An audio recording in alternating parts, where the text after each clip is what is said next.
女人来监狱探望丈夫，却被好色典狱长盯上。他在咖啡里下药，将女人迷晕，随后慢慢解开胸前的扣子，拿出手机拍下这春光乍泄的一幕。女人名叫恩熙，原本是这家 KTV 的陪酒女郎，因为性子刚烈，惹怒了不少客人。这天，一位富二代嫌她不听话，准备在这里大闹一场。KTV 老板听见动静后走进来劝架，结果却不小心将富二代推倒，撞上桌子，碎掉的酒瓶渣子正好刺在了脖颈上，男人当场没了呼吸。KTV 老板也因此入狱。俊勇被关在韩国首尔第一监狱，这里有着两大帮派，分别以大虎和毒蛇为首，双方经常因为一些鸡毛蒜皮的小事互相看不惯，一言不合就大打出手。狱警们对此见怪不怪，只是吹哨以示警告。久而久之，打架斗殴的事情便常有发生。典狱长透过窗户看见这一幕后，却眉头紧锁。原来他最近正在接受上级领导的考核，如果能够顺利通过，便可连升3级。所以典狱长希望这段时间监狱里不要闹出什么大事，否则一切都前功尽弃。很快到了午饭时间，除了基本的饭菜汤外，狱警队长还给2位帮派老大单独安排了一份鸡汤，想以此稳住2人的情绪。这天，典狱长忽然召开紧急会议，表示几天后监狱里要调过来一位在黑道上有头有脸的犯人，他担心到时候局面不受控制，让手下做好安保工作。可狱警队长却觉得这是个机会，他们可以利用这位大人物掌控2大帮派，从而制造一个和平的局面，为典狱长的升迁保驾护航。另一边，2大帮派又一次进去操场放风时，大虎不断挑衅，叫嚣着要决出谁才是监狱里真正的老大。毒蛇人狠话不多，带着小弟们来到训练区。接下来2拨人展开了车轮战，狱警们却像看热闹一样在旁观站，直到2位老大登场准备决斗，他们才赶紧上前驱散。好色典狱长罪大恶极，不仅将前来探监的美女迷晕并侵犯，事后还当着家属的面言语侮辱，男人当场情绪失控，一口一个阿西巴的叫着，可一切都无济于事。于是典狱长只是挥了挥手，他就被2名狱警打晕拖了出去。男人名叫俊勇，早些年也是黑道上有头有脸的人物，上了年纪后选择退隐江湖，开了一家 KTV 当老板。一群富二代在店里闹事，出了人命，他也因此被判入狱。帮派老大毒蛇并不知道这位囚犯的真实身份，见俊勇是个新人，就想欺负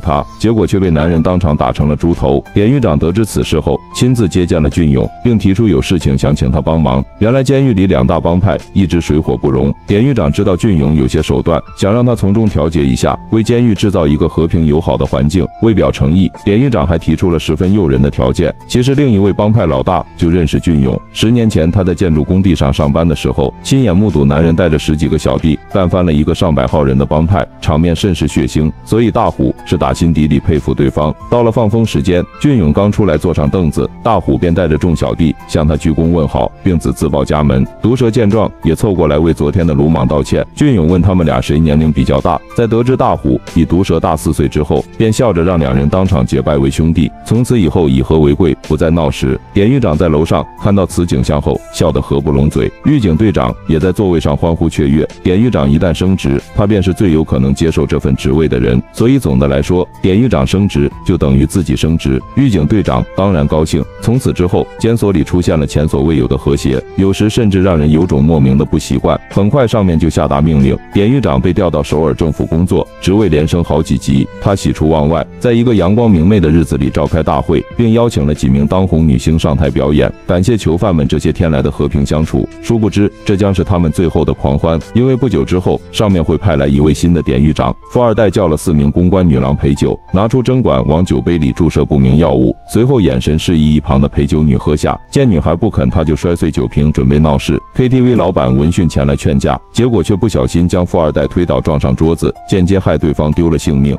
富二代老爹怒火中烧，为了给儿子报仇，利用职务之便将自己调到俊勇所在的监狱，不仅动用私刑鞭打男人，还诬陷俊勇私藏违禁品，使他的刑期增加至3年。然而仅仅只是这样还不够，典狱长又假意放出探监的消息，将俊勇的妻子骗到办公室里，再下药迷晕对方，并当着男人的面动手动脚。俊勇一时间起了杀心，决定越狱去政府告发典狱长的罪行。他故意让小弟们制造混乱的场面，为自己的逃跑制造机会。出狱后第一件事就是看望妻子，可当俊勇来到家，却发现这里早已人去楼空。原来典狱长提前预判了他的想法，找手下将女人绑了起来，威胁俊勇，胆敢报警的话就撕票。他为了救妻子，与这群人展开乱斗，虽然最后成功逃脱，但也身中数刀，危在旦夕。好在关键时刻，狱警队长站了出来，他实在看不惯新典狱长的残忍作风，于是偷偷给报社记者打去电话，趁上级领导来监狱视察的时候，吩咐记者们闯了进来，并当场表示典狱长手机里存放着他犯罪的证据。男人当场慌了神，连忙让记者们滚出去。可上级领导却突然抢过他手里的电话，翻开相册，看见了犯人家属的私密照片。眼看模范监狱被弄得乱七八糟，领导当即怒从中来，下令逮捕了这位新典狱长。而另一边，俊勇凭借着最后一口力气爬回了监狱，小弟们都不承认有人越狱，因此他也免去了惩罚。最终，狱警队长如愿当上了典狱长，一切似乎又回到了最初的模样。故事到此结束，有兴趣的朋友可以去看看原片。